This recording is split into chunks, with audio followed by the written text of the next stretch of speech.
तो अगर आप अभी तक हमारे चैनल कौशिक जीएस एकेडमी पर नए हैं तो हमारे चैनल को सब्सक्राइब कर लीजिए। पहला प्रश्न है, राज्यसभा का पदेन अध्यक्ष कौन होता है? तो राज्यसभा का पदेन अध्यक्ष उपराष्ट्रपति होता है। कौन होता है? उपराष्ट्रपति। अगला प्रश्न है, राज्यसभा की बैठकों का सभापति कौन करता है? तो ये भी कौन करता है? उपराष्ट्रपति करता है। अगले प्रश्न की तरफ चलते हैं। अगला प्रश्न देख लीजिए कि उपराष्ट्रपति का चुनाव कैसे होता है? तो उपराष्ट्रपति का चुनाव अप्रत्यक्ष रूप से होता है। कैसे होता है? अप्रत्यक्ष रूप से। अगला प्रश्न है, उपराष्ट्रपति के चुनाव के हेतु कौन सा प्रणाली अपनाई जाती है? तो उपराष्ट्रपति के चुनाव के लिए एकल संक्रमणीय प्रणाली अपनाई जाती है। कई बार एग्जाम में पूछा गया है, एकल संक्रमणीय प्रणाली अपनाई जाती है। अगला प्रश्न है, उपराष्ट्रपति को पद व गोपनीयता की शपथ कौन दिलाता है? तो उपराष्ट्रपति को पद व गोपनीयता की शपथ राष्ट्रपति दिलाता है। कौन दिलाता है? राष्ट्रपति दिलाता है। जालियांवाला बाग हत्याकांड कब हुआ, कहाँ हुआ? तो जालियांवाला बाग हत्याकांड 1919 ईस्वी में अमृतसर में हुआ। अगला प्रश्न है, रॉलेट एक्ट कब पारित हुआ? तो रॉलेट एक्ट 1919 ईस्वी में पारित हुआ। अगला प्रश्न देखते हैं। अगला प्रश्न है, गांधी इरविन समझौता कब हुआ? तो गांधी इरविन समझौता 1931 ईस्वी में हुआ। कब हुआ? 1931 ईस्वी में। नेक्स्ट है, गांधी इरविन समझौता किससे संबंधित है? तो ये सविनय अवज्ञा आंदोलन से संबंधित है। किससे? सविनय अवज्ञा आंदोलन से। अगला प्रश्न है, स्वतंत्र भारत के प्रथम गवर्नर जनरल कौन थे? तो स्वतंत्र भारत के प्रथम गवर्नर जनरल थे लॉर्ड माउंटबेटन। कौन थे? Lord Mountbatten. अगला प्रश्न है, काकोरी ट्रेन डकैती के नायक कौन थे? तो काकोरी ट्रेन डकैती के नायक थे रामप्रसाद बिस्मिल। कौन थे? रामप्रसाद बिस्मिल। अगले प्रश्न की तरफ चलते हैं। तो अगला प्रश्न देख लीजिए, स्वराज दल की स्थापना किसने की? तो स्वराज दल की स्थापना मोतीलाल नेहरू और वी आर दास ने की। किसने की? मोतीलाल नेहरू और वी आर दास ने। अगला प्रश्न है, साइमन कमीशन भारत यात्रा पर कब आया? तो साइमन कमीशन भारत यात्रा पर 1928 ईस्वी में आया। कब आया? 1928 ईस्वी में। अगला प्रश्न है, 23 फरवरी 1942 ईस्वी कोरायल इंडियन नेवी के विद्रोहियों को आत्मसमर्पण के लिए राजी किसने किया? तो ये किया सरदार पटेल एवं मोहम्मद अली जिन्ना ने। किसने? सरदार पटेल एवं मोहम्मद अली जिन्ना ने। अगला प्रश्न देखिए। अगला प्रश्न है कि जालियांवाला बाग में गोली चलाने का आदेश किसने दिया था? तो गोली चलाने का आदेश दिया था जनरल ओ डायर ने। किसने दिया था? जनरल ओ डायर ने। अगला प्रश्न है, महात्मा गांधी को सर्वप्रथम राष्ट्रपिता किसने कहा था? तो महात्मा गांधी को सर्वप्रथम राष्ट्रपिता कहा था सुभाष चंद्र बोस ने। किसने कहा था? सुभाष चंद्र बोस ने। अगला प्रश्न है, 15 अगस्त 1947 ईस्वी को भारत ने अपनी आज़ादी का पहला जश्न कहाँ मनाया था? तो ये मनाया था कलकत्ता में। कहाँ मनाया था? कलकत्ता में। अगला प्रश्न देख लीजिए कि भारत व पाकिस्तान के बीच विभाजन किस योजना के तहत हुआ था?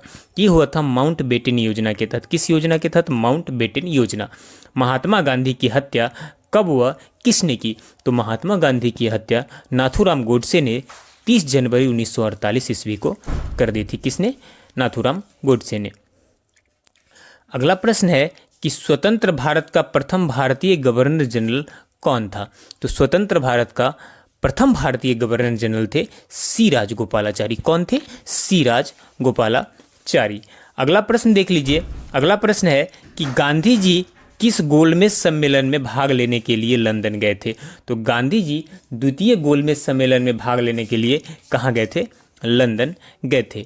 गांधी जी बस एक ही गोलमेज, जो द्वितीय गोलमेज सम्मेलन था, उसमें भाग लिए थे। बाकी तीनों गोलमेज सम्मेलन में भीमराव अंबेडकर ने भाग लिया था। अगला प्रश्न देख लीजिए, असहयोग आंदोलन को शुरू होने के समय भारत का वायसराय कौन था? तो असहयोग आंदोलन के शुरू होने के समय भारत का वायसराय था लॉर्ड चेम्सफोर्ड। कौन था?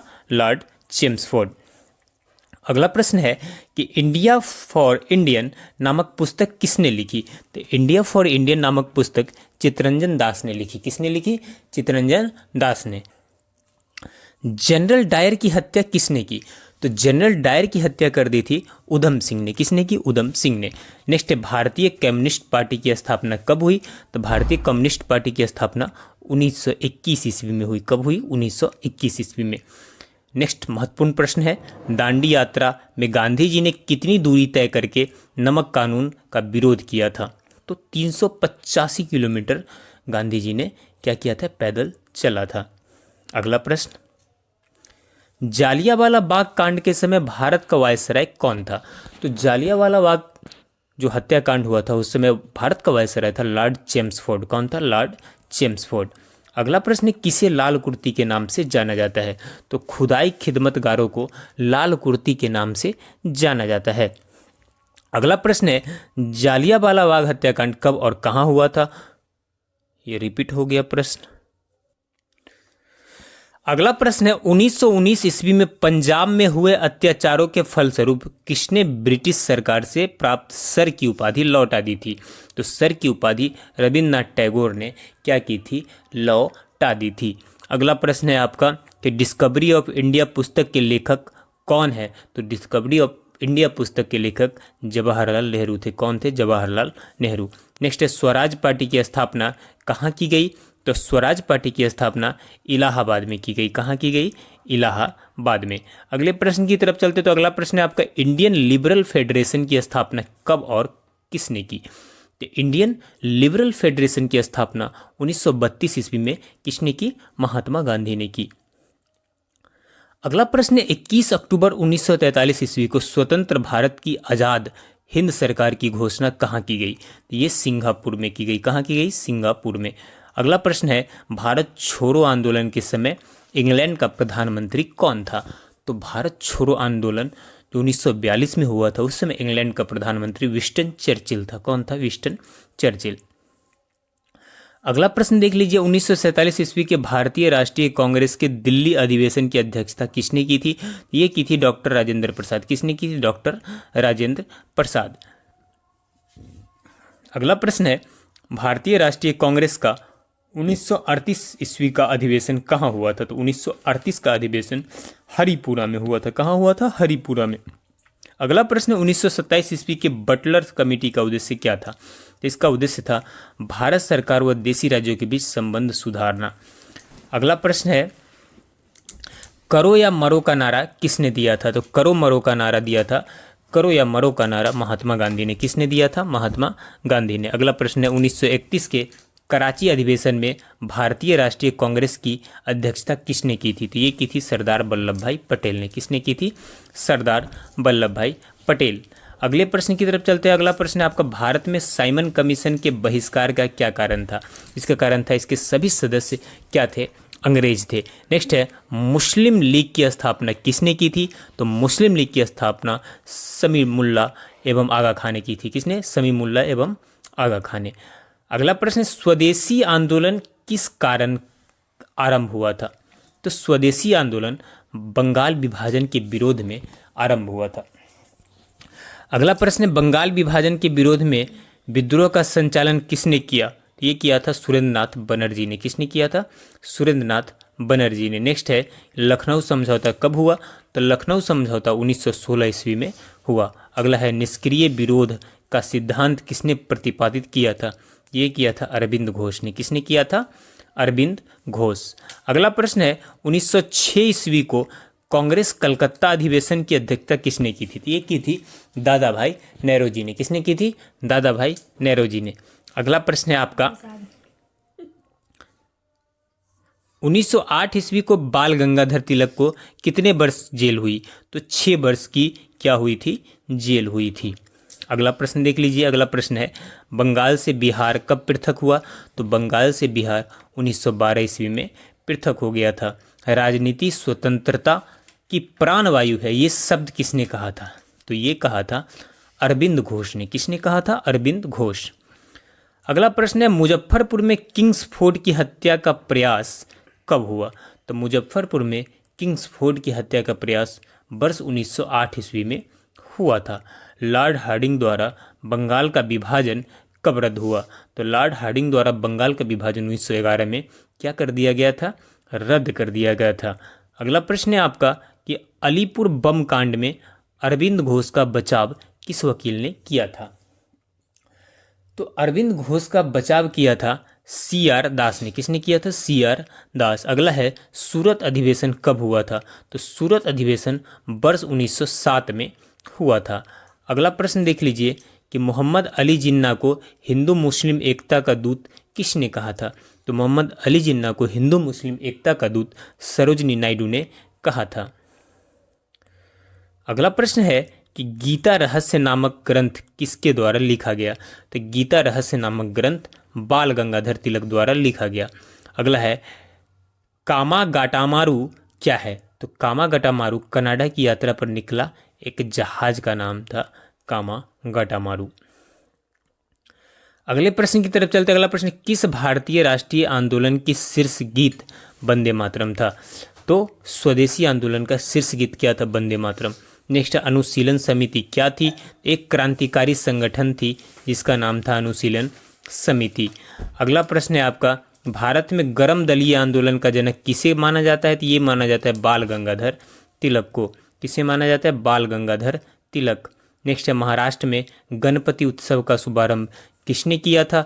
तो गणपति उत्सव का शुभारंभ बाल गंगाधर तिलक ने किया था। किसने किया था? बाल गंगाधर तिलक ने।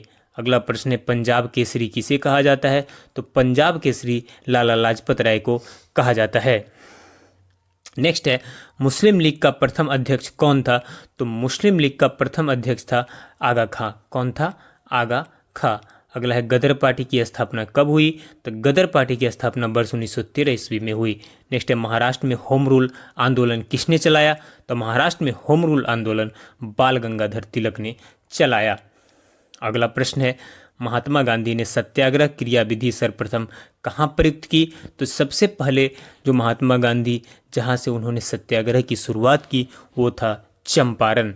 अगला है, सैंडर्स की हत्या किसने की थी? तो सैंडर्स की हत्या भगत सिंह ने की थी। किसने की थी? भगत सिंह ने। अगले प्रश्न की तरफ चलते। अगला प्रश्न, किस वर्ष मुस्लिम लीग ने एक पृथक राष्ट्र की संकल्प लिया था? ये लिया था वर्ष 1940 में। अगला प्रश्न है, भारत छोड़ो आंदोलन का प्रस्ताव कब पारित हुआ?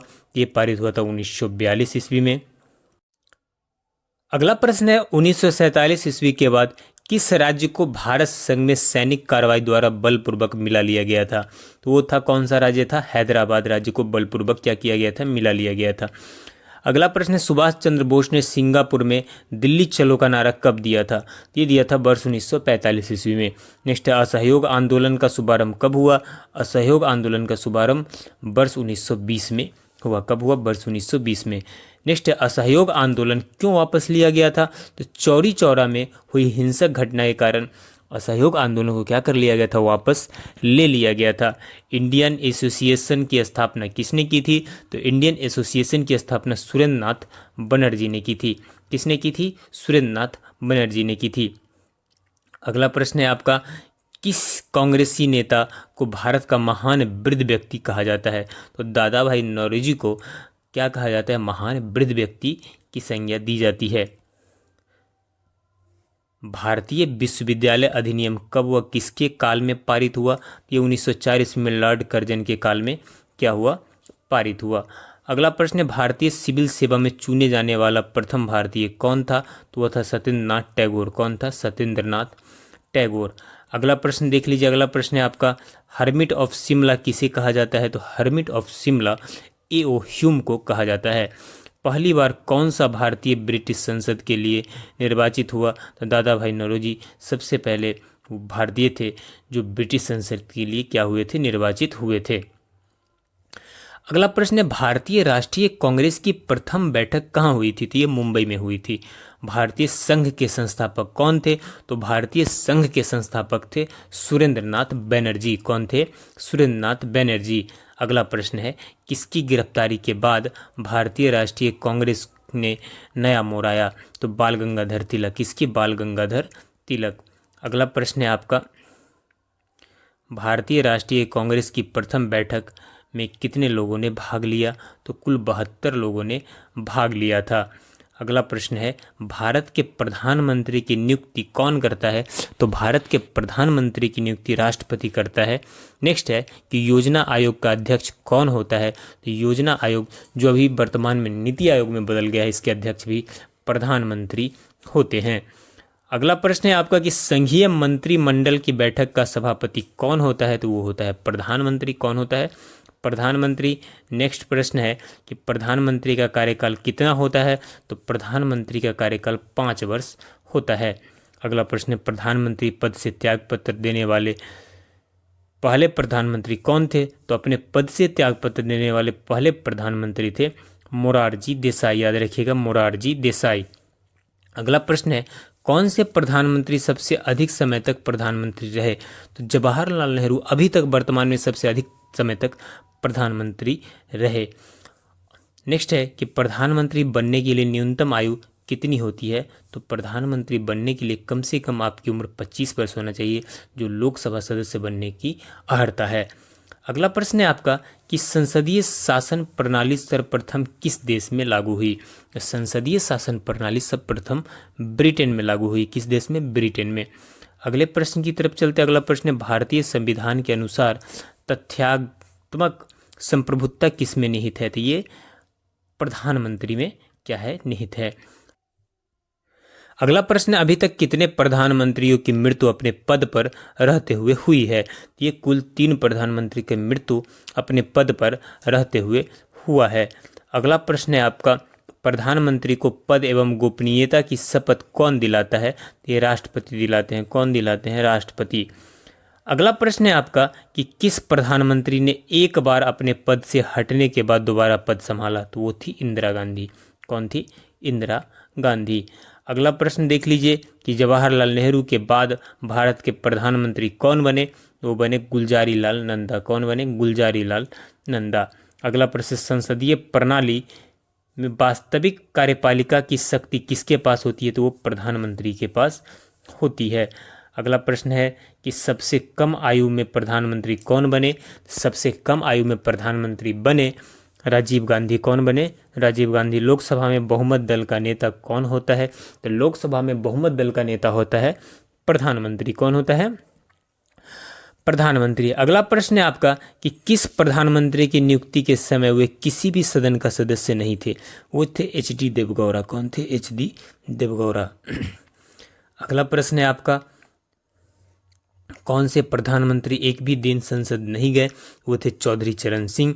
यथार्थ कार्यपालिका की समस्त सत्ता किस में निहित होती है, तो समस्त सत्ता मंत्री परिषद में निहित होती है।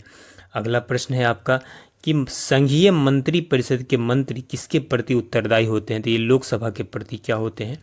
उत्तरदायी होते हैं। अगला प्रश्न है कि भारत में किसी भी सदन का सदस्य बने बिना कोई व्यक्ति मंत्री पद पर कितने दिनों तक रह सकती है? ये 6 माह तक रह सकते हैं। कितने? 6 माह। अगला प्रश्न है कि संविधान के किस अनुच्छेद में मंत्री परिषद की नियुक्ति व पदच्युति का प्रावधान है, तो ये अनुच्छेद 75 से संबंधित है। नेक्स्ट है मंत्रिमंडल का गठन कौन करता है, तो मंत्रिमंडल का गठन केंद्रीय मंत्री करता है। कौन करता है? केंद्रीय मंत्री। अगला प्रश्न है स्वतंत्र भारत के प्रथम कानून मंत्री कौन थे, तो ये थे डॉक्टर BR अम्बेडकर। नेक्स्ट है कौन सा प्रस्ताव संसद में मंत्री परिषद रख सकती है, ये विश्वास प्रस्ताव को रख सकती है। अगला प्रश्न है मंत्री परिषद के सदस्यों को गोपनीयता की शपथ कौन दिलाता है, ये दिलाता है राष्ट्रपति। कौन दिलाता है? राष्ट्रपति। अगला प्रश्न है आपका भारत के मंत्री परिषद में अधिकतम सदस्य कहाँ से लिए जाते हैं, तो लोकसभा से लिए जाते हैं। कहाँ से? लोकसभा से। अगला प्रश्न है स्वतंत्र भारत के प्रथम प्रतिरक्षा मंत्री कौन थे, तो वो थे सरदार पटेल। नेक्स्ट है स्वतंत्र भारत के प्रथम वित्त मंत्री कौन थे, तो वो थे डॉक्टर जॉन मथाई। कौन थे? Doctor John Mathai. अगले प्रश्न की तरफ चलते। अगला प्रश्न है मैडम बीकाजी कामा रुस्तम 1909 ईस्वी में पेरिस में कौन सा समाचार पत्र प्रकाशित करती थी, वो था पैट्रियट। कौन था? भारत में मुस्लिम लीग की स्थापना कब हुई, तो भारत में मुस्लिम लीग की स्थापना वर्ष 1906 में हुई। नेक्स्ट है आपका होम रूल आंदोलन का सूत्रपात कौन हुआ, तो होम रूल आंदोलन का सूत्रपात हुआ कब हुआ, तो 1916 ईस्वी में। अगला प्रश्न है आपका अखिल भारतीय होम रूल आंदोलन के प्रवर्तक कौन थी, तो ये थी डॉक्टर एनी बेसेंट। कौन थी? Doctor Annie Besant. बाल गंगाधर द्वारा आरंभ की गई पत्रिका कौन थी, तो वो थी केसरी। कौन थी? केसरी थी।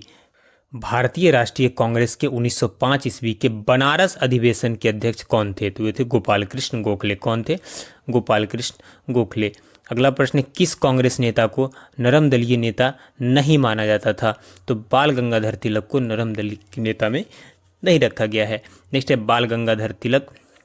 अगला है, बंगाल का विभाजन कब व किस वायसराय ने किया? तो बंगाल का विभाजन 1905 ईस्वी में लॉर्ड कर्जन के कार्यकाल में हुआ था। किसके कार्यकाल में? लॉर्ड कर्जन के कार्यकाल में।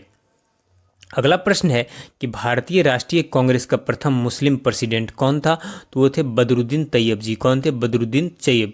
नेक्स्ट है, ब्रिटिश हाउस ऑफ कॉमन्स का चुनाव सर्वप्रथम किस भारतीय ने लड़ा था? तो ये लड़े थे दादा भाई नेहरू जी। किसने लड़े थे? दादा भाई नेहरू जी ने।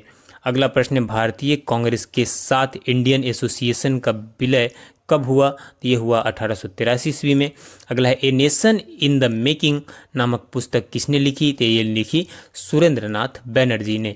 किसने लिखी? सुरेंद्रनाथ टैगोर। अगला है, लैंड होल्डर्स सोसाइटी की स्थापना किसने की थी? तो ये द्वारिका नाथ टैगोर ने की थी।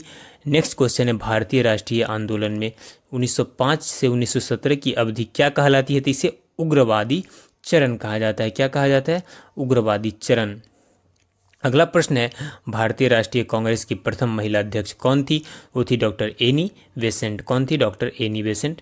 नेक्स्ट है, गदर पार्टी के संस्थापक कौन थे? तो ये थे लाला हरदयाल। कौन थे? लाला हरदयाल।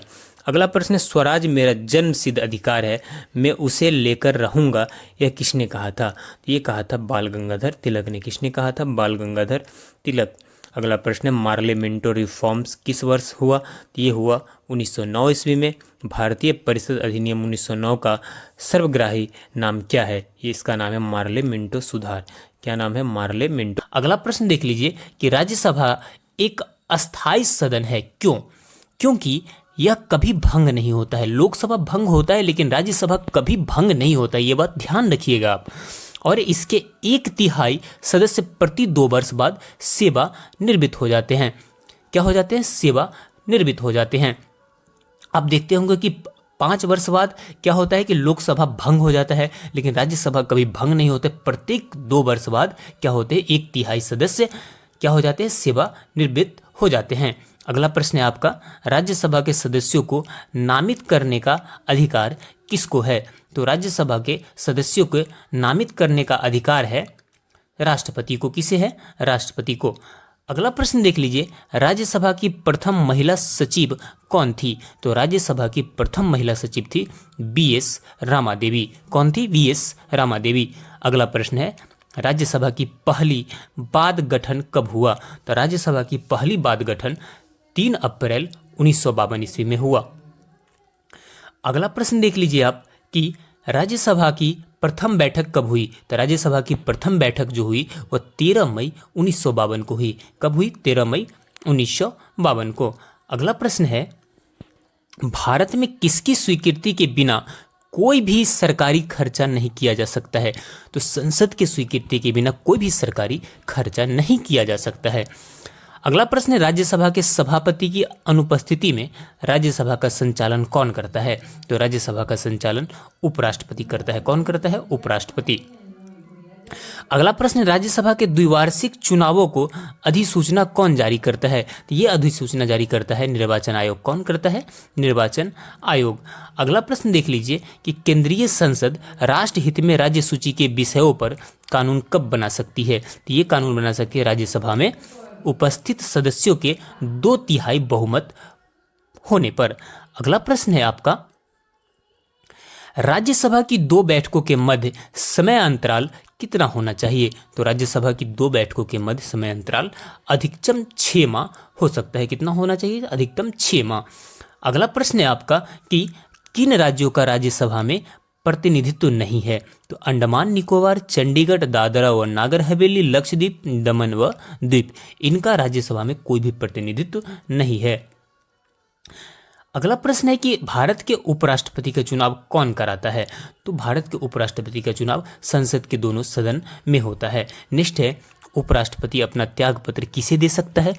तो उपराष्ट्रपति को जब त्यागपत्र देना होगा तो वो राष्ट्रपति को दे सकता है। किसे दे सकता है? राष्ट्रपति को संबोधित करके दे सकता है। अगला प्रश्न है, उपराष्ट्रपति अपने मत का प्रयोग कब करता है? तो मतों के बराबर रहने की स्थिति में जब निर्णय किसी तरफ न जाता हो तो उस टाइम उपराष्ट्रपति अपने मत का प्रयोग करता है। अगला प्रश्न है आपका कि भारत के प्रथम उपराष्ट्रपति कौन थे? तो भारत के प्रथम उपराष्ट्रपति सर्वपल्ली राधाकृष्णन थे। कौन थे? सर्वपल्ली राधाकृष्णन।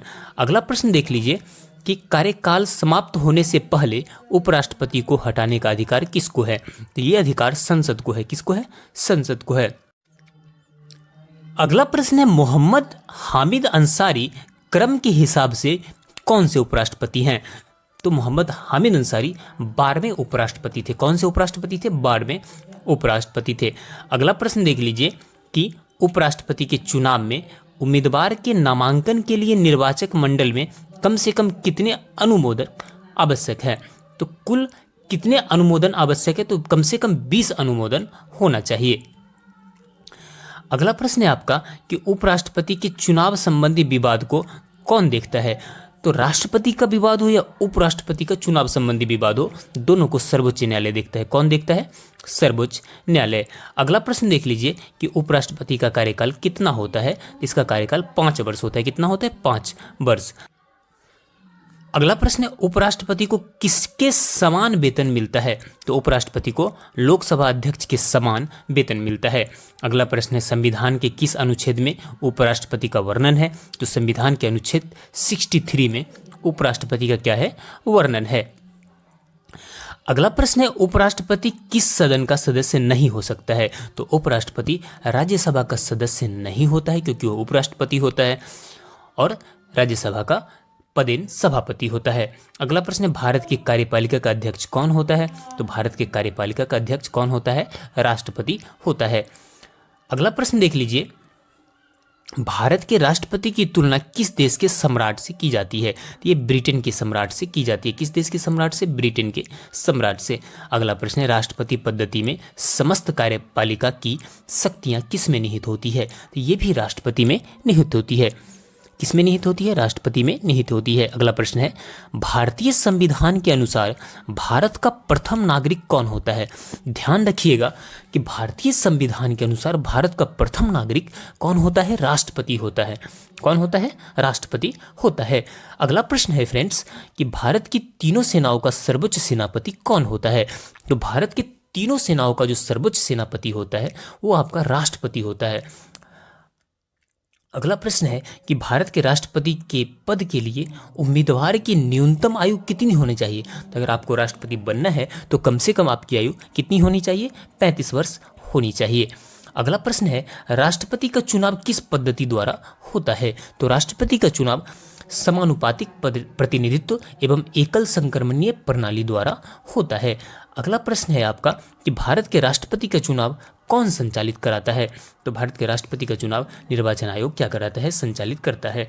अगला प्रश्न है राष्ट्रपति चुनाव संबंधी मामले कहाँ भेजे जाते हैं? तो ये चुनाव संबंधी मामले उच्चतम न्यायालय में भेजे जाते हैं। अगला है भारत के राष्ट्रपति का चुनाव कितने वर्षों के लिए होता है? तो भारत के राष्ट्रपति का चुनाव 5 वर्ष के लिए होता है। अगला प्रश्न है कि राष्ट्रपति को उनके पद से कैसे हटाया जा सकता है? तो संसद द्वारा महाभियोग चलाकर क्या किया जा सकता है? हटाया जा सकता है। अगला प्रश्न है आपका कि राष्ट्रपति पर महाभियोग किस आधार पर लगाया जाता है? तो राष्ट्रपति पर महाभियोग संविधान का अतिक्रमण करने पर क्या किया जा सकता है? लगाया जा सकता है। अगला प्रश्न है भारत के राष्ट्रपति को पद एवं गोपनीयता की शपथ कौन दिलाता है? तो भारत के राष्ट्रपति को पद एवं गोपनीयता की शपथ भारत का मुख्य न्यायाधीश दिलाता है। अगला प्रश्न है आपका कि संविधान के किस अनुच्छेद के अंतर्गत राष्ट्रपति मुख्य न्यायाधीश के समक्ष शपथ ग्रहण करता है? तो ये रिलेटेड है अनुच्छेद 60 से। किससे रिलेटेड है? अनुच्छेद 60 में कहा गया है। अगला प्रश्न देख लीजिए राष्ट्रपति अपना त्यागपत्र किसे सौंपता है? तो राष्ट्रपति अपना त्यागपत्र उपराष्ट्रपति को सौंपता है। अगला प्रश्न राष्ट्रपति के त्यागपत्र की सूचना उपराष्ट्रपति किसे देता है? तो ये देता है लोकसभा अध्यक्ष को। किसे देता है? लोकसभा अध्यक्ष को। अगले प्रश्न की तरफ चलते हैं। अगला प्रश्न भारत के कौन से राष्ट्रपति निर्विरोध चुने गए थे? तो ये चुने गए थे नीलम संजीव रेड्डी। कौन चुने गए थे? नीलम संजीव रेड्डी। अगला प्रश्न है स्वतंत्र भारत के प्रथम राष्ट्रपति किस राज्य के थे? तो स्वतंत्र भारत के प्रथम राष्ट्रपति बिहार के थे। आप सभी को पता है कि डॉक्टर राजेंद्र प्रसाद भारत के प्रथम राष्ट्रपति थे। अगला प्रश्न है, भारत के किस राष्ट्रपति की मृत्यु कार्यकाल खत्म होने से पहले हुई? तो कार्यकाल खत्म होने से पहले डॉक्टर जाकिर हुसैन की मृत्यु हो गई थी। अगला प्रश्न देख लीजिए कि भारत का राष्ट्रपति किसकी नियुक्ति नहीं करता है? तो भारत का राष्ट्रपति उपराष्ट्रपति की नियुक्ति नहीं करता है।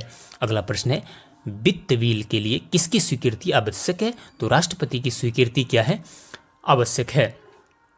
अगला प्रश्न है, लोकसभा व राज्यसभा में राष्ट्रपति कुल कितने सदस्य मनोनीत कर सकते हैं? तो आपको पता है कि लोकसभा में आपका 2 सदस्य और राज्यसभा में कुल 12 सदस्यों को राष्ट्रपति क्या कर सकते हैं? मनोनीत कर सकते हैं।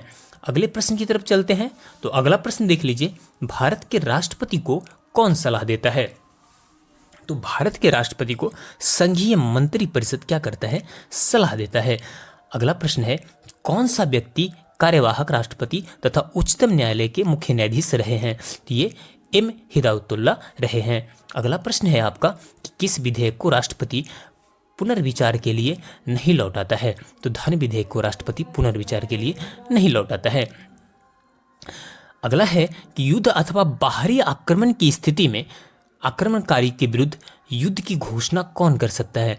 जब कोई बाहरी आक्रमण हो जाए, जब किसी देशों से युद्ध हो जाए, तो ऐसी स्थिति में जो है युद्ध की घोषणा राष्ट्रपति ही करता है। कौन करता है? राष्ट्रपति ही करता है। अगला प्रश्न है आपका, किसी व्यक्ति को दोषी पाए जाने पर कौन उसे क्षमादान दे सकता है? तो राष्ट्रपति ही क्या कर सकता है? क्षमादान दे सकता है।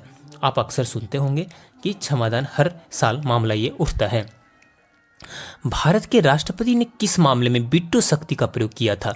तो भारतीय डाकघर अधिनियम के मामले में भारतीय राष्ट्रपति ने वीटो अपना उपयोग किया था। अगला प्रश्न है कि भारत के राष्ट्रपति व उपराष्ट्रपति की अनुपस्थिति में कार्यभार कौन ग्रहण करता है? तो ये ग्रहण करता है सर्वोच्च न्यायालय के मुख्य न्यायाधीश। कौन ग्रहण करता है? सर्वोच्च न्यायालय के मुख्य न्यायाधीश। अगला प्रश्न देख लीजिए कि अध्यादेश जारी का अधिकार राष्ट्रपति का कौन सा अधिकार है? तो ये विधायी अधिकार है। कौन सी अधिकार है? विधायी अधिकार है।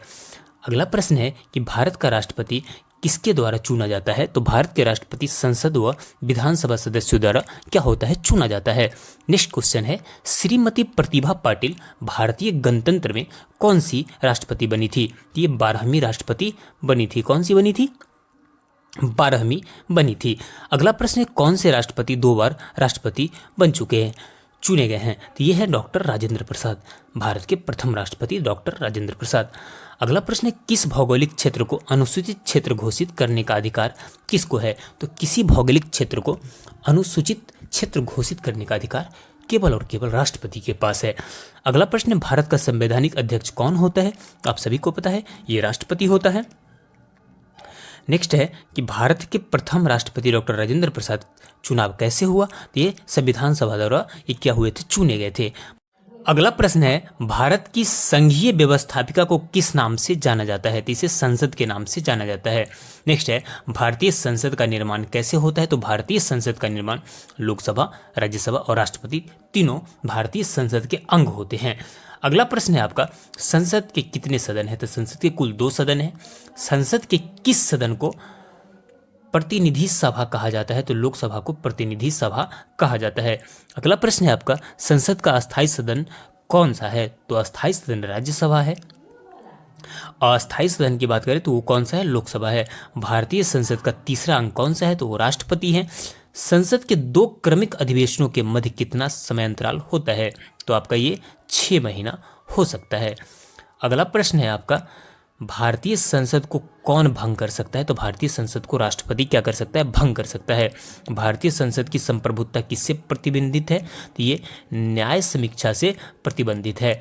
अगला प्रश्न है आपका कि भारतीय संसद की दोनों की संयुक्त बैठक किस संबंध में होती है? तो ये साधारण विधेयक से रिलेटेड होती है।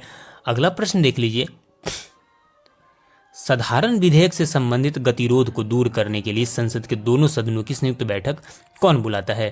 तो ये राष्ट्रपति बुलाता है। कौन बुलाता है? राष्ट्रपति।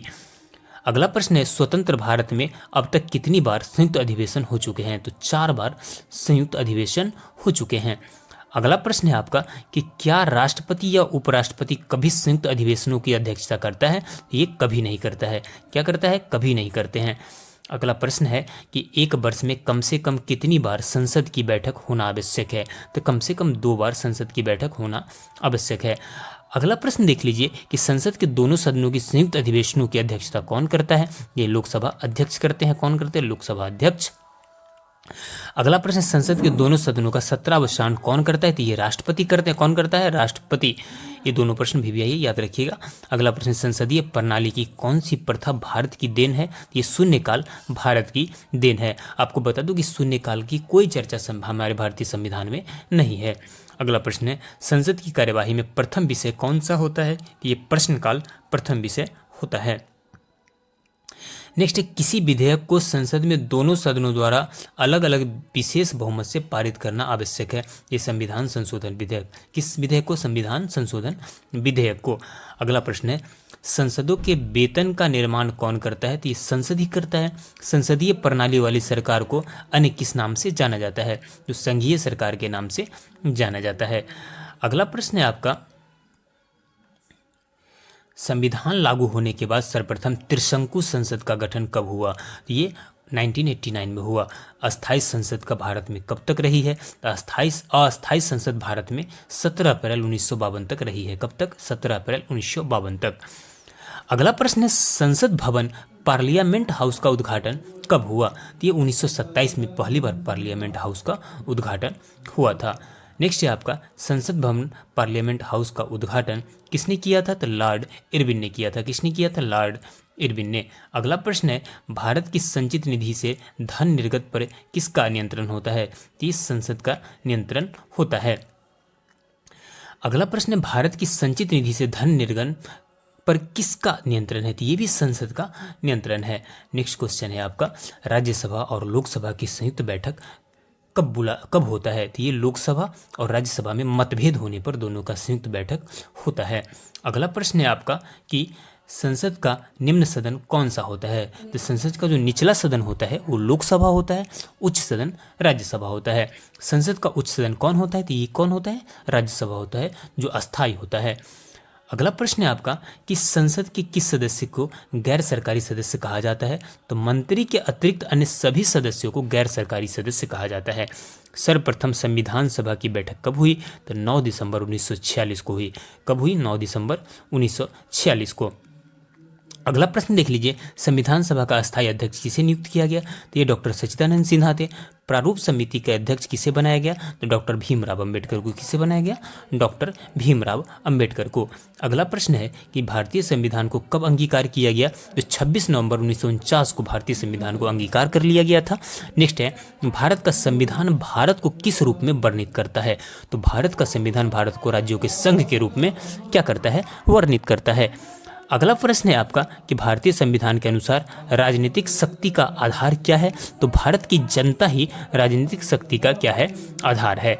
अगला प्रश्न है आपका, भारत का संविधान भारत के लिए किस प्रकार की सरकार की व्यवस्था करता है? ये संसदीय व्यवस्था करता है। नेक्स्ट है, भारतीय गणराज्य का संवैधानिक अध्यक्ष कौन होता है? तो ये राष्ट्रपति होते हैं। कौन होते हैं? भारत के राष्ट्रपति। अगला प्रश्न है, संविधान में वर्णित मौलिक अधिकारों की रक्षा कौन करता है? ये सर्वोच्च न्यायालय करता है। कौन करता है? सर्वोच्च न्यायालय। नेक्स्ट है, मिनी कॉन्स्टिट्यूशन किसे कहा जाता है? तो 42वें संविधान संशोधन को मिनी कॉन्स्टिट्यूशन कहा जाता है। अगला प्रश्न देख लीजिए, संविधान का रक्षक किसे बनाया गया है? तो संविधान का रक्षक उच्चतम न्यायालय को बनाया गया है। अगला प्रश्न, संविधान की आत्मा किसे कहा गया है? तो संविधान की आत्मा प्रस्तावना को कहा जाता है। किसे कहा जाता है? संविधान के प्रस्तावना को। अगला प्रश्न, भाषा के आधार पर पहला कौन सा राज्य गठित किया गया? तो आंध्र प्रदेश। कौन? आंध्र प्रदेश। दादरा और नागर हवेली भारत में शामिल करने से पूर्व किसके उपनिवेश थे? तो ये पुर्तगाल के उपनिवेश थे। किसके? पुर्तगाल के। अगला प्रश्न है कि विदेशी नागरिकों को भारत की नागरिकता प्रदान करने की आवश्यक शर्त क्या है? तो ये 10 वर्ष तक भारत में निवास करेंगे, तभी उन्हें भारत की नागरिकता मिलेगी। अगला प्रश्न है, भारत में किस राज्य के लोगों को दोहरी नागरिकता प्राप्त है? तो जम्मू कश्मीर के लोगों को दोहरी नागरिकता प्राप्त था, लेकिन अब वो क्या हो गया? समाप्त हो गया है। अगला प्रश्न, मौलिक अधिकार कितने हैं? तो मौलिक अधिकार कुल 6 हैं। पहले 7 थे। संपत्ति के अधिकार को मौलिक अधिकार से क्या कर दिया गया है? हटा दिया गया है। अगला प्रश्न, संविधान में कितने मूल कर्तव्यों का उल्लेख किया गया है? तो संविधान में कुल जो मौलिक कर्तव्य है उसकी संख्या कितना है? 11 है। कितना है? 11 है। अगला प्रश्न देख लीजिए, कि संघीय कार्यपालिका की शक्ति किसमें निहित है? तो ये राष्ट्रपति में निहित है। राष्ट्रपति और उपराष्ट्रपति के चुनाव संबंधी विवाद कौन सुलझाता है? तो ये सर्वोच्च न्यायालय सुलझाता है। अगला प्रश्न है आपका कि राष्ट्रपति के चुनाव में कौन भाग लेता है? तो राष्ट्रपति के चुनाव में संसद और राज्य विधानसभाओं के सदस्य क्या करते हैं? भाग लेते हैं। नेक्स्ट क्वेश्चन है भारत का सर्वोच्च सेनापति कौन होता है? तो भारत का सर्वोच्च सेनापति राष्ट्रपति होता है। कौन होता है? राष्ट्रपति होता है। अगला प्रश्न है आपका संसद की स्वीकृति के पश्चात राष्ट्रपति शासन कितने दिन प्रभावी रहता है? ये 6 माह प्रभावी रहता है। अगला प्रश्न है सर्वप्रथम पंचायती राज व्यवस्था को किस राज्य में लागू किया गया? तो सर्वप्रथम पंचायती राज व्यवस्था को राजस्थान के नागौर में 2 अक्टूबर 1959 को लागू किया गया।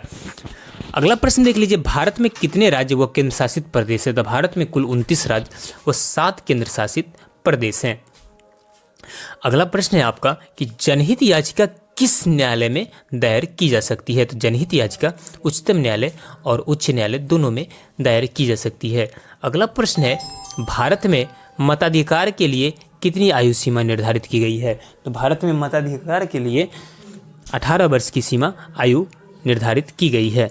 अगला प्रश्न है आपका भारतीय संघ की राजभाषा क्या है? तो भारतीय संघ की राजभाषा है हिंदी। क्या है भारतीय संघ की राजभाषा? हिंदी है। अगले प्रश्न की तरफ चलते हैं। तो अगला प्रश्न है आपका कि भारतीय संविधान का निर्माण एक संविधान सभा द्वारा कितने दिन में किया गया था? तो इसका निर्माण 2 वर्ष 11 महीने 18 दिन में किया गया था। विश्व का सबसे लंबा लिखित संविधान किस देश का है? तो विश्व का सबसे लंबा लिखित संविधान भारतीय संविधान है। अगला प्रश्न है आपका संविधान में प्रथम संशोधन कब हुआ था? तो प्रथम संशोधन 1951 ईस्वी में हुआ था। अगला प्रश्न है भारत का पहला आम बजट 1952 में किसने प्रस्तुत किया? ये किया था पीके सन्मुखम शेट्टी ने। अगले प्रश्न की तरफ चलते हैं। अगला प्रश्न है कि भारतीय संविधान में किस अनुच्छेद को संविधान की आत्मा के नाम से जाना जाता है? तो अनुच्छेद 32 को संविधान की आत्मा के नाम से जाना जाता है। अगला प्रश्न है प्रधानमंत्री का सचिवालय किसके अधीन होता है? ये गृह मंत्रालय के अधीन होता है। अगला प्रश्न है आपका कि भारत का मैग्ना कार्टा संविधान के किस भाग को कहा जाता है? तो ये भाग 3 को भारतीय संविधान का मैग्ना कार्टा कहा जाता है। जब भारत स्वतंत्र हुआ उस समय ब्रिटेन के प्रधानमंत्री कौन थे और किस पार्टी की सरकार थी? तो प्रधानमंत्री थे क्लीमेंट एटली और उस समय लेबर पार्टी की सरकार थी। अगला प्रश्न है संसद के 3 सत्र कौन कौन से होते हैं? तो 3 सत्र बजट सत्र, मानसून सत्र और शीतकालीन सत्र, ये तीनों संसद के सत्र हैं। अगला है 2 बार राष्ट्रपति निर्वाचित होने वाले भारत के प्रथम राष्ट्रपति कौन थे? तो ये थे डॉक्टर राजेंद्र प्रसाद। कौन थे? डॉक्टर राजेंद्र प्रसाद। अगला प्रश्न है कि जब भारतीय संविधान किस दिन लागू हुआ? तो 26 जनवरी 1950 को लागू हुआ। राष्ट्रपति का अभिभाषण कौन तैयार करता है? तो राष्ट्रपति का अभिभाषण केंद्रीय मंत्रिमंडल तैयार करता है। अगला प्रश्न है कौन ऐसे राष्ट्रपति निर्वाचित हुए थे जिन्होंने कांग्रेस का अस्पष्ट बहुमत होते हुए भी निर्दलीय उम्मीदवार के रूप में चुनाव में सफलता प्राप्त की थी? तो वो थे बीबी गिरी। कौन थे? बीबी गिरी। अगला प्रश्न है ऐसे राष्ट्रपति जो एक बार चुनाव में पराजित हुए तथा बाद में निर्विरोध निर्वाचित हुए तो वे थे नीलम संजीव रेड्डी। कौन थे? नीलम संजीव रेड्डी। अगला प्रश्न है कि भारत के कौन कौन राष्ट्रपति पूर्व में उपराष्ट्रपति पद पर नहीं रहे थे? तो डॉक्टर राजेंद्र प्रसाद, फखरुद्दीन अली अहमद, नीलम संजीव रेड्डी, ज्ञानी जैल सिंह, ये सभी पूर्व में उपराष्ट्रपति नहीं रहे थे। अगला प्रश्न है आपका कि भारत के प्रथम दलित वर्ग के राष्ट्रपति कौन थे? तो वो थे डॉक्टर के.आर. नारायण। कौन थे? Doctor KR. नारायण। नेक्स्ट है अब तक कितनी बार राष्ट्रीय आपातकाल की उद्घोषणा राष्ट्रपति ने की है? तो 3 बार की, 1962, 1971, 1975 में। अगला प्रश्न है आपका कि भारत के प्रथम राष्ट्रपति तथा उपराष्ट्रपति कौन थे? तो आप सभी को पता है कि प्रथम राष्ट्रपति डॉक्टर राजेंद्र प्रसाद, प्रथम उपराष्ट्रपति सर्वपल्ली राधाकृष्णन थे। अगला है किस देश में राष्ट्रपति केवल 1 वर्ष के लिए चुना जाता है? तो स्विट्जरलैंड में। किस देश में? स्विट्जरलैंड में। अगला प्रश्न है भारत के प्रथम प्रधानमंत्री कौन थे? तो वो थे जवाहरलाल नेहरू। कौन थे? जवाहरलाल नेहरू। नेक्स्ट है भारत के प्रथम उप प्रधानमंत्री कौन थे? ये थे सरदार वल्लभ भाई पटेल। कौन थे? सरदार वल्लभ भाई पटेल। अगला प्रश्न है आपका कि योजना आयोग का पदेन अध्यक्ष कौन होता है? जो अभी नीति आयोग है तो वो प्रधानमंत्री होते हैं। भारत में प्रथम गैर कांग्रेसी प्रधानमंत्री कौन बने? ये मोरारजी देसाई बने थे। कौन बने थे? मोरारजी देसाई। अगला प्रश्न है आपका कि किस प्रधानमंत्री की मृत्यु उनके कार्यकाल के दौरान हुई थी? जवाहरलाल नेहरू, लाल बहादुर शास्त्री, इंदिरा गांधी, इन सभी की मृत्यु उनके कार्यकाल के दौरान ही हुई थी। अगला प्रश्न देख लीजिए कि 2 बार कार्यवाहक प्रधानमंत्री के रूप में किससे कार्य किया है? तो ये कार्य किया है गुलजारी लाल नंदा ने। नेक्स्ट है, प्रधानमंत्री पद पर सबसे कम समय के लिए कौन आसीन रहे हैं? तो ये रहे हैं चौधरी चरण सिंह। कौन रहे हैं? चौधरी चरण सिंह। अगला प्रश्न है, सबसे कम उम्र और सबसे अधिक उम्र में भारत के प्रधानमंत्री का पद क्रम से किसने संभाला? तो सबसे कम उम्र में राजीव गांधी और मोरारजी देसाई सबसे अधिक उम्र के प्रधानमंत्री बने हैं। अगला प्रश्न है, मूल अधिकारों को सर्वप्रथम किस देश में मान्यता दी गई थी? तो मूल अधिकार को सर्वप्रथम संयुक्त राज्य अमेरिका में मान्यता दी गई थी और भारतीय संविधान में वहीं से मौलिक अधिकार लिया गया है। अगला प्रश्न देख लीजिए कि अगला है, डॉक्टर वी.आर. अम्बेडकर ने संविधान के किस भाग को सबसे अधिक अलौकिक भाग कहा है? ये भाग 3 को कहा है। कितने भाग को? भाग 3 को। नेक्स्ट है, भारत के संविधान में मूल अधिकार क्या है? तो मूल संविधान का हिस्सा है। क्या है? मूल संविधान का हिस्सा है। अगला प्रश्न है आपका कि मौलिक अधिकारों का निलंबन कौन कर सकता है? तो ये राष्ट्रपति कर सकता है। नेक्स्ट है, मौलिक अधिकारों के बारे में सुनवाई करने का अधिकार किसको है? तो सर्वोच्च न्यायालय को है। किसके? सर्वोच्च न्यायालय को। अगला प्रश्न, भारतीय संविधान का अस्पृश्यता उन्मूलन किस अनुच्छेद में है? तो ये अनुच्छेद 17 में छुआछूत से रिलेटेड है। अगला प्रश्न, मौलिक अधिकारों का मुख्य उद्देश्य क्या है? तो व्यक्तिगत स्वतंत्रता को सुनिश्चित करना। क्या है? व्यक्तिगत स्वतंत्रता को सुनिश्चित करना। अगला प्रश्न है आपका कि स्वतंत्रता का अधिकार किस अनुच्छेद में वर्णित है? तो अनुच्छेद 19 से 22 में स्वतंत्रता का अधिकार वर्णित है। नेक्स्ट है, सूचना का अधिकार किस अनुच्छेद में जोड़ा गया है? तो सूचना का अधिकार 19 के क में जोड़ा गया है। अगला प्रश्न देख लीजिए, शिक्षा का अधिकार किस अनुच्छेद में जोड़ा गया है? तो 21 के क में। अनुच्छेद 24 में मौलिक अधिकारों में क्या वर्णित है? तो अनुच्छेद 24 में कहा गया है कि बच्चों के शोषण के विरुद्ध अधिकार है, यानी बच्चों के साथ आप शोषण नहीं कर सकते हैं। अगला प्रश्न है आपका कि संपत्ति का अधिकार कैसा अधिकार है? तो ये कानूनी अधिकार हो गया है। कैसा अधिकार हो गया है? कानूनी अधिकार हो गया है। अगला प्रश्न, धार्मिक स्वतंत्रता का अधिकार किस अनुच्छेद में है? तो ये अधिकार है अनुच्छेद 25 में। किस में है? अनुच्छेद 25 में। नेक्स्ट है, मौलिक अधिकारों में संशोधन का अधिकार किसको है? तो ये संसद को है। किसको है? संसद को। किस बाद में संसद को मौलिक अधिकारों में संशोधन का अधिकार दिया गया है? तो ये केशवानंद भारती बाद में दिया गया है। अगला प्रश्न की तरफ चलते हैं। तो अगला प्रश्न देख लीजिए कि कौन सा मूल अधिकार विदेशी नागरिकों को प्राप्त नहीं है? ये अभिव्यक्ति की स्वतंत्रता का अधिकार विदेशी नागरिकों को प्राप्त नहीं है। अगला प्रश्न है, 6 वर्ष से 14 वर्ष की आयु तक शिक्षा का अधिकार कैसे अधिकार है? ये मूल अधिकार है। कैसा अधिकार है? मूल अधिकार है। अगला प्रश्न देख लीजिए, बी.आर. अम्बेडकर ने किसे संविधान का हृदय एवं आत्मा की संज्ञा दी है? तो संवैधानिक उपचारों को हृदय एवं आत्मा की संज्ञा दी है। अगला प्रश्न, मौलिक अधिकारों की लागू करने के लिए रिट दायर की जाती है। कहाँ की जाती है? तो उच्चतम न्यायालय में। कहाँ? उच्चतम न्यायालय में। अगला प्रश्न है, किस कैदी को न्यायालय के समक्ष प्रस्तुत करवाने के लिए रिट की आवश्यकता होती है? तो ये बंदी प्रत्यक्षीकरण। अगला है, व्यक्तिगत स्वतंत्रता के लिए कौन सी रिट दायर की जाती है? तो हेबियस कॉर्पस। कौन सी? Habeas corpus.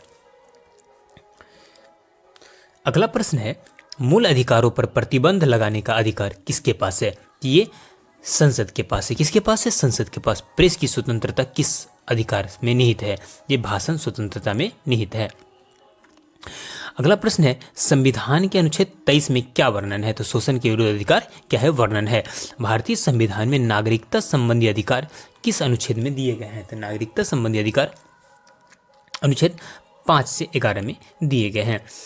अगला प्रश्न देख लीजिए, किस अनुच्छेद के तहत संसद को नागरिकता के संबंध में कानून बनाने का अधिकार है? या अनुच्छेद 11 के तहत। नागरिक बनने के लिए क्या शर्त आवश्यक है? तो राज्य की सदस्यता। क्या है? राज्य की सदस्यता। अगला प्रश्न है आपका कि नागरिकता किस प्रकार छीनी जा सकती है या समाप्त हो सकती है? तो देशद्रोह के आरोप में यह वो आरोप सिद्ध होने पर यह छीन जा सकती है। नेक्स्ट है, भारतीय संविधान में शामिल इकहरी नागरिकता किस देश के संविधान से लिया गया है? तो ये ब्रिटेन के संविधान से क्या किया गया है? लिया गया है। अगला प्रश्न है आपका, किस देश में दोहरी नागरिकता का प्रावधान नहीं है? तो संयुक्त राज्य अमेरिका में दोहरी नागरिकता का प्रावधान नहीं है। अगला है, भारत के नागरिकों को कितनी प्रकार से नागरिकता प्राप्त है? तो भारत के नागरिकों को केवल एक प्रकार से नागरिकता प्राप्त है। अगला प्रश्न है आपका कि संविधान द्वारा प्रदत्त नागरिकता के संबंध में संसद ने एक व्यापक नागरिकता अधिनियम कब लागू किया? तो 1955 में लागू किया। अगला है, नागरिकता प्राप्त करने व खोने के लिए विषय की विस्तार से चर्चा कहाँ पर है? तो 1955 अधिनियम में है। अगले प्रश्न की तरफ चलते हैं। तो अगला प्रश्न देख लीजिए, कितने वर्षों तक बाहर रहने पर नागरिकता समाप्त हो सकती है? तो 7 वर्ष है। भारतीय संविधान संसदीय प्रणाली किस देश के संविधान से ली गई है? तो इंग्लैंड के संविधान से संसदीय प्रणाली ली गई है। अगला प्रश्न है, भारतीय संविधान का कौन सा लक्षण आयरिश संविधान से अनुप्रेरित है? ये नीति निर्देशक तत्व कौन है? नीति निर्देशक तत्व। भारतीय संविधान का सबसे बड़ा एकाकी स्रोत कौन सा है? तो ये गवर्नमेंट ऑफ इंडिया एक्ट 1935 है। अगला प्रश्न है आपका कि भारतीय संविधान की संघीय व्यवस्था किस देश की संघीय व्यवस्था से समानता रखती है? ये कनाडा से। संविधान सभा में समवर्ती सूची की प्रेरणा कहाँ से ली गई है? तो ये ऑस्ट्रेलिया से ली गई है। कहाँ से? ऑस्ट्रेलिया से। अगला प्रश्न, भारतीय संविधान में मौलिक कर्तव्यों को किस देश से लिया गया है? तो मौलिक कर्तव्य रूस के संविधान से लिया गया है। नेक्स्ट, राज्य में कलेक्टर का पद औपनिवेशिक शासन ने किस देश के से उधार लिया है? तो इंग्लैंड से उधार लिया है। कलेक्टर का पद कहाँ से लिया गया है? इंग्लैंड से। अगला प्रश्न देख लीजिए कि अगला है, कानून के समक्ष समान संरक्षण वाक्य कहाँ से लिया गया है? तो संयुक्त राज्य अमेरिका से लिया गया है। सर्वोच्च न्यायालय की व्यवस्था भारतीय संविधान ने किस देश की संविधान से ली है? ये संयुक्त राज्य अमेरिका के संविधान से ली है। अगला प्रश्न है कि भारतीय संविधान की संशोधन प्रक्रिया किस देश के संविधान से ली गई है? तो संशोधन प्रक्रिया दक्षिण अफ्रीका के संविधान से ली गई है। नेक्स्ट, विधि के समक्ष समता कहाँ से ली गई है? तो इंग्लैंड से ली गई है। कहाँ से ली गई है? ये सभी संविधान के स्रोत हैं जो अलग अलग देशों के संविधान से लिया गया है। अगला है, वह संवैधानिक दस्तावेज कौन सा है जिसका भारतीय संविधान को तैयार करने में गहरा प्रभाव पड़ा? यह है भारत सरकार अधिनियम 1935। भारत के राष्ट्रपति की आपातकालीन शक्तियां किस देश से ली गई है? तो ये ली गई जर्मनी के बीमार संविधान से। कहाँ से ली गई? जर्मनी के बीमार संविधान से। अगला प्रश्न है कि भारत के संविधान में मूल अधिकार किस देश के संविधान से प्रेरित है? तो मूल अधिकार संयुक्त के बीमार संविधान से प्रेरित है। यानी ये आपका संयुक्त राज्य अमेरिका के संविधान से प्रेरित है। संविधान में कानून द्वारा स्थापित शब्दावली किस देश के संविधान से ली गई है? तो संयुक्त राज्य अमेरिका के संविधान से ये भी लिया गया है। इस तरह से आज का क्लास यहीं समाप्त हुआ। कल की क्लास में फिर से मिलते हैं। तब तक के लिए जय हिंद।